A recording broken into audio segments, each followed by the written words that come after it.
ఇస్తాను. మీరు మీరు ముఖ్యమంత్రిని విమర్శిస్తా అంటే నేను మైక్ ఇవ్వను. ముఖ్యమంత్రిని విమర్శిస్తా అంటే మైక్ ఇవ్వను. ప్లీజ్ ప్లీజ్ మీరు కూర్చోండి. మళ్ళీ ఒకసారి పెట్టండి. ఇస్తాను. మీరు మీరు ముఖ్యమంత్రిని విమర్శిస్తా అంటే నేను మైక్ ఇవ్వను. ముఖ్యమంత్రిని విమర్శిస్తా అంటే మైక్ ఇవ్వను. ప్లీజ్ ప్లీజ్ మీరు కూర్చోండి. స్వయాన స్పీకరే శాసనసభలో ఆన్ రికార్డు ముఖ్యమంత్రిని విమర్శిస్తా అంటే మైక్ ఇవ్వను అన్నాక ఎక్కడి శాసనసభ, ఎక్కడి సాంప్రదాయాలు? ప్రతిపక్ష సభ్యులు ముఖ్యమంత్రిని, ప్రభుత్వాన్ని, వాళ్ళు చేస్తున్నటువంటి ప్రజా వ్యతిరేక పనుల్ని విమర్శించకపోతే ఏం చేస్తారండి?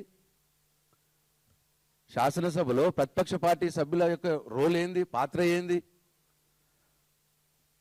ప్రజల కోసం పనిచేయాలి ప్రభుత్వం. పేదల ఇల్లు కూలగొడుతుంటే మరి ప్రభుత్వాన్ని, ముఖ్యమంత్రిని విమర్శించకపోతే భజన చేయాలండి. బాగా చేస్తున్న ముఖ్యమంత్రి ఇల్లు ఇంకా కూలగొట్టు అని చెప్పాలనా ముఖ్యమంత్రికి? అదే మాట అడిగిండు మా హరీష్ రావు గారు.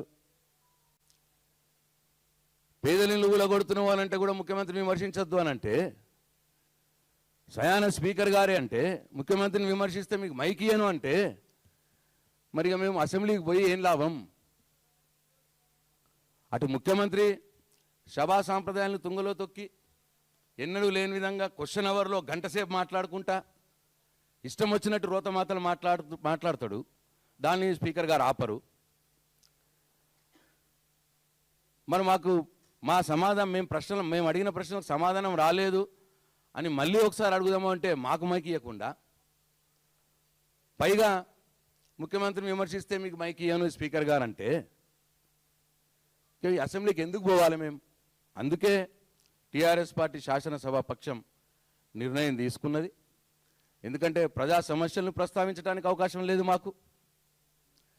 ప్రభుత్వం, ముఖ్యమంత్రి తప్పులు చేస్తుంటే ఆ తప్పులను ఎత్తి చూపడానికి మాకు అవకాశం ఇస్తలేరు, మైక్ ఇస్తలేరు.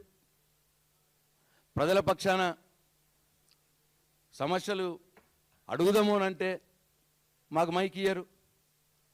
మరి అటువంటి సందర్భంలో మేము శాసనసభకు వెళ్ళి లాభం ఏంది?